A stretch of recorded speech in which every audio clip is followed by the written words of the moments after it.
All right. Good morning. Good morning. Good morning.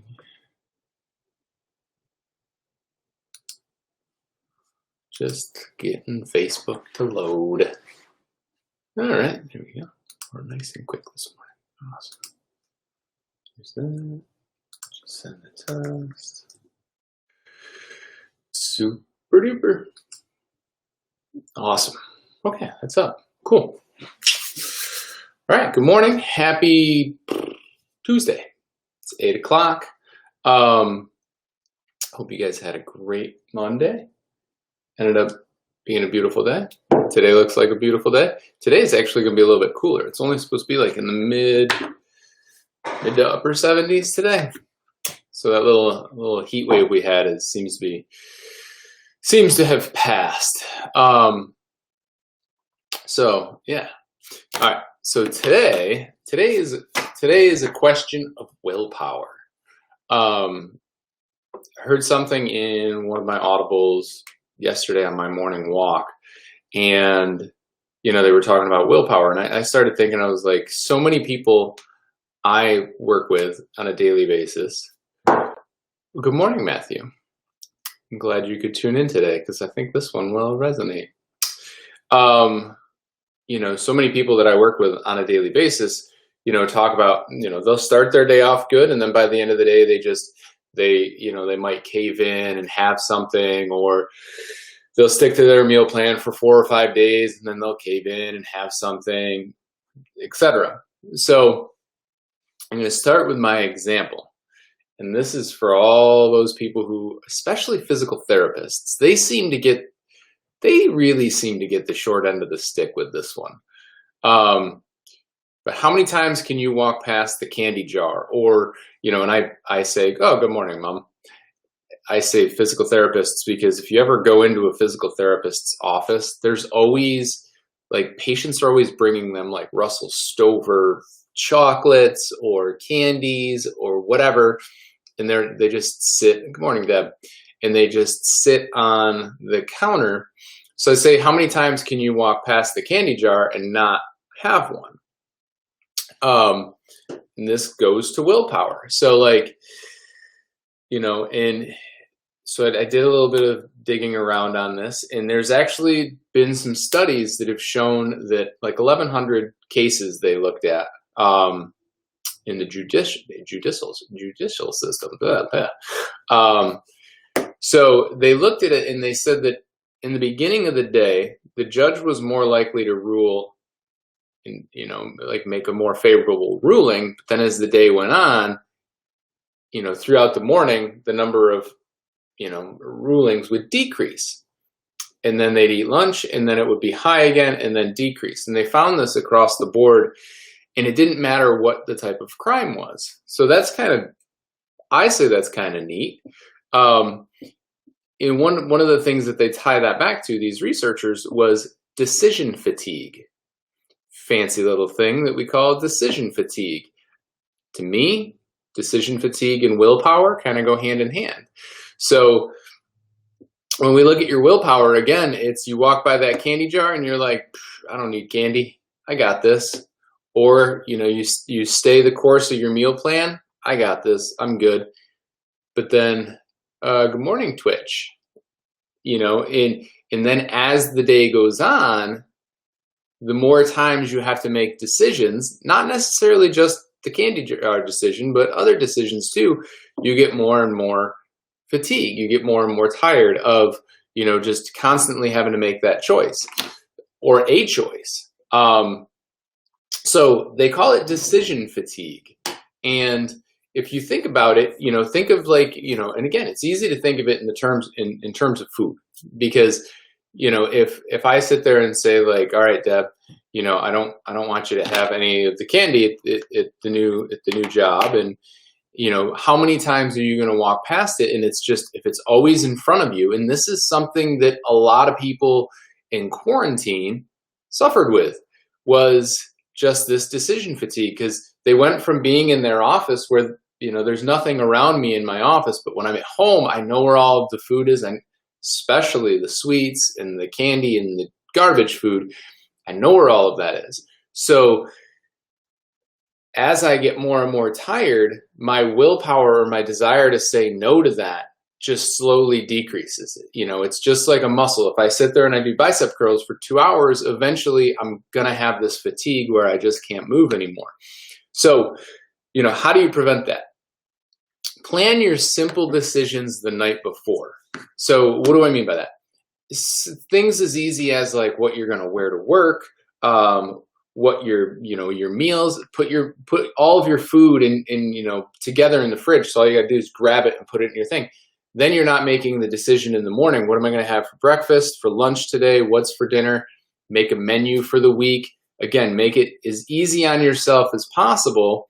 What your schedule looks like, all of that stuff. So if you have to have like discovery calls or any of that, plan that stuff all out ahead of time. So you're not making the decision like, all right, when can I fit that into my schedule today?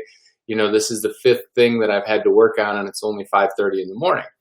By lunchtime, you're going to be tired of making decisions, especially good decisions. So really focus on the small things the night before. And then first thing in the morning, do the most important decisions first. So I would say probably all of you find that you get your best work done in the morning.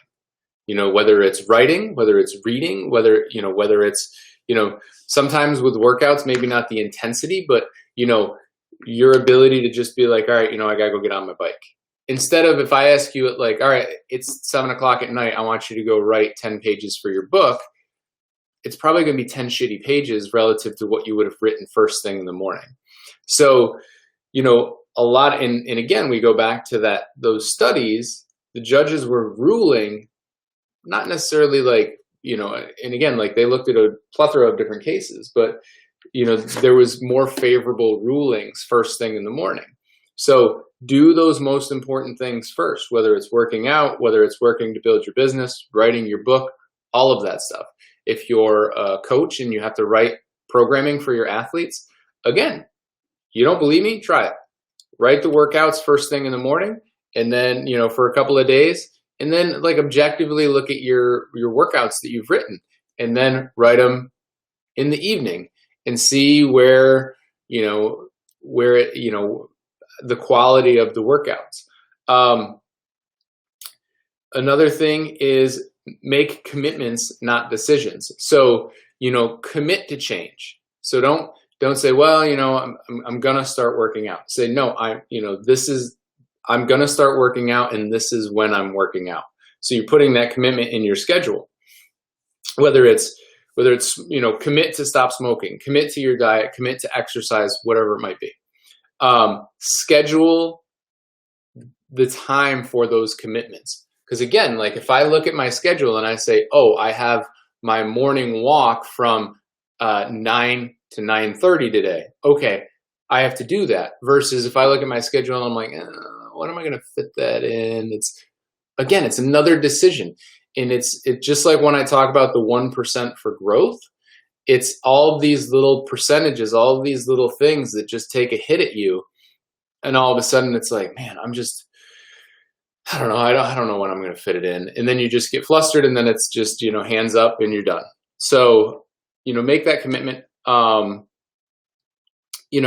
It also acts as the level of accountability. So once it's a commitment in your schedule, once you've committed to it, then it's, hey, Matt, we're riding bikes at, Matt, you want to ride bikes today? Maybe we can ride it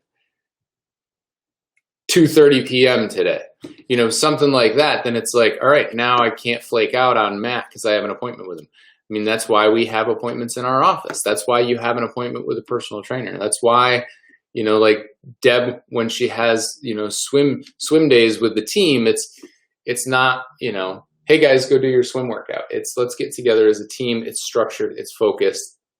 So there's no decision on the athlete of like, oh, when am I going to fit it into my day today? Seriously, if you want to ride at 2:30. All right. And then if you know that you have a big decision in the afternoon, do it after you eat lunch. Eat lunch and then do it. Again, that study shows that, after lunch, judges were then again making more favorable decisions.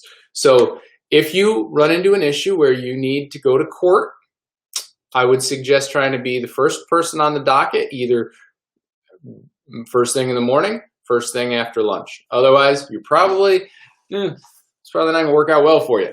But just stay out of trouble. So, make your big decisions right after lunch, right first thing in the morning or right after lunch, and then you're more likely to, accomplish that. And lastly, last but not least, simplify. So this kind of ties all of it together.